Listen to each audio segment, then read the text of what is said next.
እንዴ ምንድነው የምትሰራው በዚህ ሰዓት? አይደለም እኮ ወላጅ አምጣ ተብዬ ነው። ምን አድርገን? ኧረ ምንም አላደረኩም እኔ። ወይዬልህ እውነቱን ተናገር።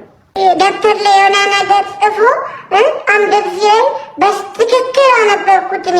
እሺ ከዛም በኋላ አንተ ፋንድያ ሂድ ውጣ አለኝና ወላጅ ካላመጣ ተመልሰ እንዳትመጣ አለኝ። አይ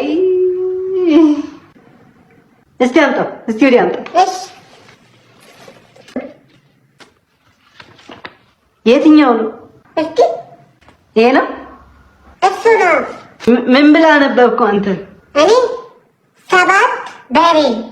ምን አጠፋ? ምን አጠፋ አንተ? እኮ ምንም እኮ አላጠፋ።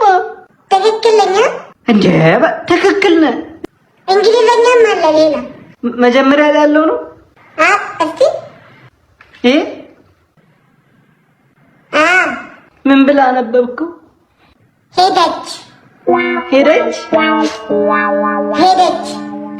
እና ታዲያ ምን አጠፋ ብለው ነው እንደዚህ ከትምህርት ገበታ እንደዚህ የሚያንገላቱ?